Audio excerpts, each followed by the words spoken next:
Subukan natin tong Spanish restaurant sa may SM Mall of Asia Complex mga ka-eats. Kami ang Eatsplorations at mahilig kaming kumain at gumala. Let's go! Nandito kami sa may S Maison or S Maison sa Las Flores sa kanilang second floor.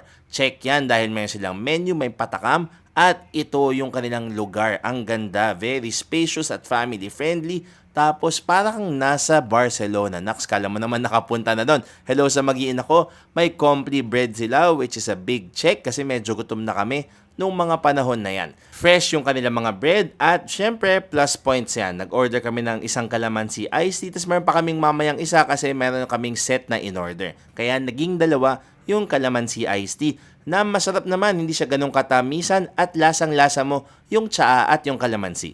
Ito naman yung sobrang panalo na croquetas hamon iberico. Sobrang creamy sa loob. Talagang ang sarap. Nung hindi ako nagkakamali, bechamel po yan. Tapos yung hamon iberico, lasang-lasa mo talaga. Caesar salad na kasama nung set na in-order namin na may kasamang paella at calamansi iced tea. Tuwang-tuwa kami dito. Grabe. Natuwa kami kasi loaded pala siya. Una kala namin maliit lang pero good for sharing pa siya. Kaya yung set na yon na 795 po pwede na ata sa 1K challenge kasi pwede na siyang pang date na very sweet lang. Tapos itong Aglio Olio na 295 pesos, maganda yung serving at yun medyo maanghang nga lang siya para sa panlasa namin pero masarap. Panalong panalo.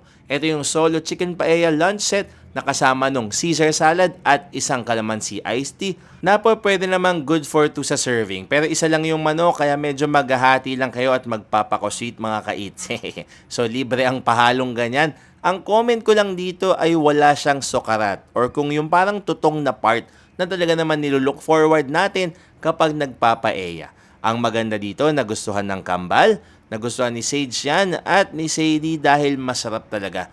Panalong panalo yung lasa ng paella. Lasa mo yung chicken, malambot yung chicken, tapos nakakabusog din siya. Next naman, nag-order pa kami nito kasi kala namin kulang yung order namin so parang medyo half chicken siya na may kasamang dip at mashed potato na sobrang creamy. Ang maganda dito, perfect na perfect yung pagkakaluto. Yung chicken breast, juicy pa rin. Tapos syempre yung leg and thigh, lutong-luto naman siya. Ang maganda dito, yung mashed potato dahil sobrang creamy, pwede nyong pagsawsawan ng chicken para mas sumarap yung chicken. Medyo weird kasi yung mashed potato on its own kasi parang sobrang swabe, sobrang smooth. Ano? Para na siyang paste talaga mga ka-eats. So mas masarap siya kapag dinip nyo yung chicken doon at mas sumasarap din yung chicken. Tapos for dessert mga ka-eats, medyo binigyan nila kami ng complete cheesecake with mango sorbet. Nakakatawa kasi very thoughtful yung branch. Kilala nila kami, medyo ka-eats pala sila. Tapos yan, perfect bite yan kasi maglalaban yung creaminess, yung richness yung cheesecake, saka yung mango sorbet na very refreshing mga ka-eats. Kaya nagustuhan ng kambal. Medyo naghati-hati nila kaming 5 dito kasi nagustuhan ng mga kids yung sobrang sarap na dessert. Ito si Sage na humihingi pa talaga ng extra.